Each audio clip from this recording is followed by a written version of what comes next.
Sometimes as a Christian, there are places where God will not follow you. I call it quantum uncertainty.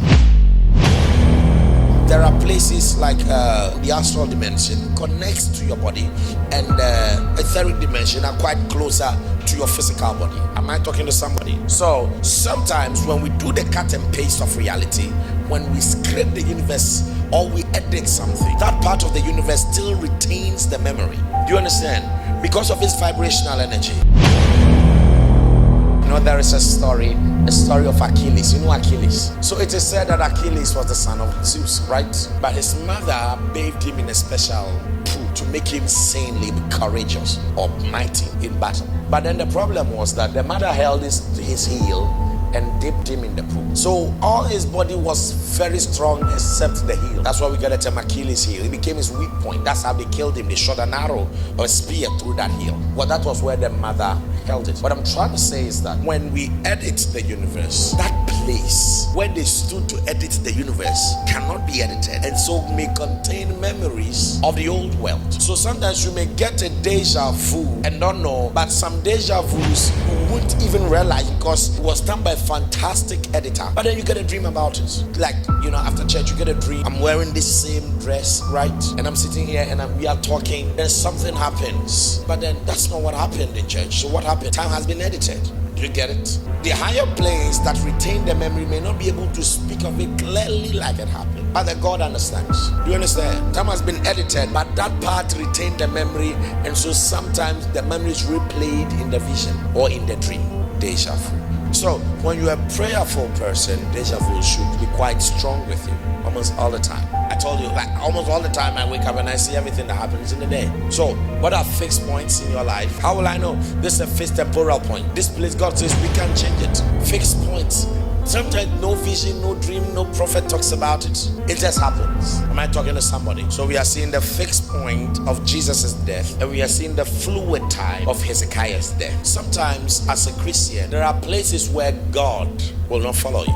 I call it quantum uncertainty. So quantum uncertainty is a place in all of time and space, in all of creation, where nobody's there, where the answer is not clear, where the answer is not really yes or no. When the unstoppable force meets the immovable object, what happens? The force that cannot be stopped, the object that cannot be moved. Now they move, all of them are indestructible. So what happens? They are all existing in divine levels, unstoppable, immovable. These are God qualities.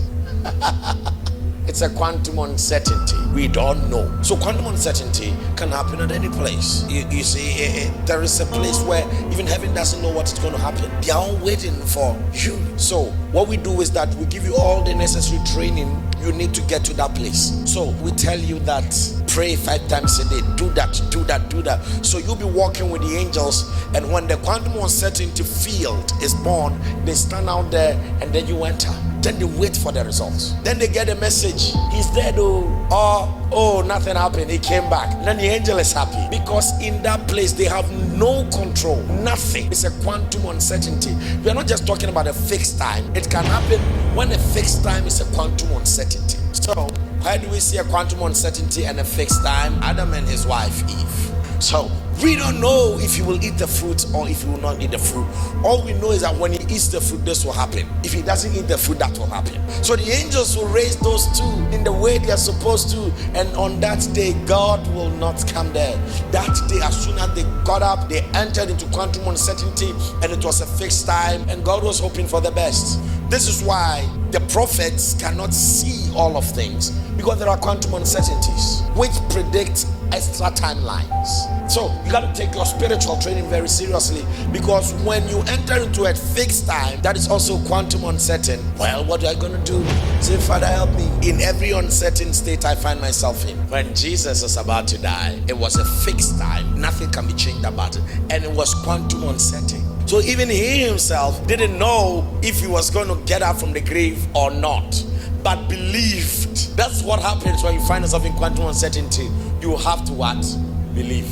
That is the only God that follows you there. He just believed. The angels couldn't interfere. They were all there just watching. They cannot interfere. The Son of God is dying, and it's a fixed time, and it is quantum uncertain, and there is nothing fluid about it. Not even a single thing. He had an idea that there was a way in his own spiritual mathematical thesis.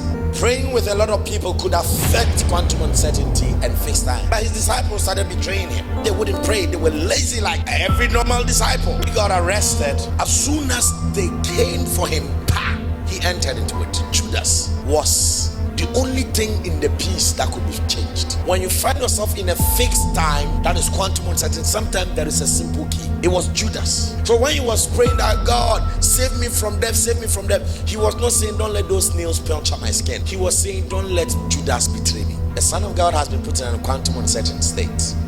No angel should interfere. As soon as it happened, Jesus came and said, well, it's now up to me and all the training I have had from the scriptures.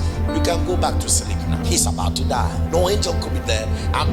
When they came and said, who are you looking for? He said, it's me, Jesus. He said, we are looking for Jesus. He said, it's me. And all of them fell. The soldiers, they fell. Jesus himself held them and lifted them up. When you find yourself in a quantum uncertain state and it's a fixed time, deja vus cannot just be the answer, right? That is when all the Sunday school, the preachings, the things I have said, the prophets, it is the only thing that remains with you there. Word of God written on your heart. In that state, that is when he started talking about the scriptures. He leads me beside still waters. He was now trying to see things that God has told him will happen and stuff for his name's sake. And yes, take everything serious.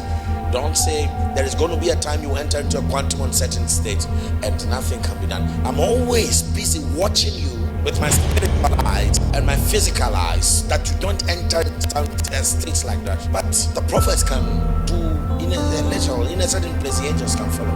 So it's a quantum uncertain state. I can't do anything. Even if I can, I cannot, because my time will come and I will need that for myself.